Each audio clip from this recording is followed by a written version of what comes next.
people of faith, Joe Biden and I, Kamala Harris said the other night at the debate. That's not true. The Democratic Party is a secular party. I'm not attacking them. That's just obvious. A lot of Democrats are highly hostile to organized religion, and a lot of them deeply resent Amy Coney Barrett for her Orthodox Catholicism. But they've decided not to say anything about it because it's an election year, so they're trying to keep it under wraps. It's a political calculation, obviously. But what do they really think? Well, privately, Democrats are fixated on Amy Coney Barrett's religious beliefs. We know that in part because today, Dianne Feinstein, the senior senator from California, didn't realize her mic was on and let the mask slip. Here she is. She's been pro-life for a long time. So I suspect with her it is deeply personal. And it comes with her religion. It's deeply personal, and it comes with her religion, like it's a disease. We shouldn't be surprised Dianne Feinstein said this. And by the way, Catholicism is one of the few religions you're allowed to say this about. In 2017, Feinstein told Amy Coney Barrett that a religious faith was, quote, a concern. I think whatever a religion is, it has its own dogma. The law is totally different. And I think in your case, Professor, when you read your speeches, the conclusion one draws is that the dogma lives loudly within you. And that's of concern.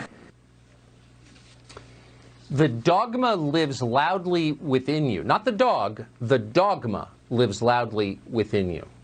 In terms of sheer incoherence and stupidity, it's almost like a Mazie Hirono impression, honestly.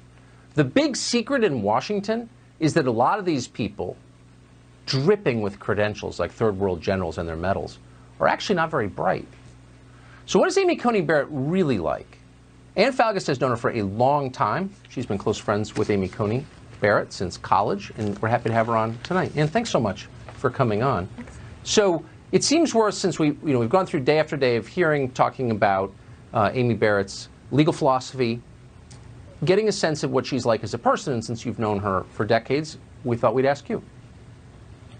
Well, I thought, first of all, thanks for having me on. I thought she was absolutely superb the past few days in the hearings. She demonstrated her high intellect. She was humble. It comes across very, very well to everyone. I saw some polling today saying that across party lines, support for her has grown in the country. And she is a faithful Catholic, but she shouldn't be attacked for that. There's no religious test in this country for public office, and it shouldn't be an issue. Sincerely religious people live, in general, much happier, more productive lives, add rather than detract. In what world is that a bad thing? I mean, most of the people in this country are religious and live religious lives. I think that there are a lot of people in this country on both sides of the coast, for example, who have gotten away from that, but they miss what's happening in most of the country. Even at our own college, at Rhodes College, we had a group of alum come out and say and call her a theocratic bigot. They wanted the college to disavow her as an alum, one of our most prestigious alums of all time, if not the most. So a few of us who know Amy very well started alumniforamy.org to get some signatures and send them today to the Senate Judiciary Committee on her behalf, including Justice Scalia's grandson, who's a 2018 graduate of Rhodes College. We're still taking signatures, but through her confirmation. But we just wanted to show the Senate Judiciary, we wanted to show Rhodes College, we wanted to show Amy that we're behind her. It's a bipartisan letter. It goes back and talks about how wonderful she is as a person, the achievements that she has attained in her life. At Rhodes, she was on the Honor Council, which is a big deal. We voted her on junior year and senior year from our class, and then our senior year, she was voted school campus-wide to be the vice president. Interesting.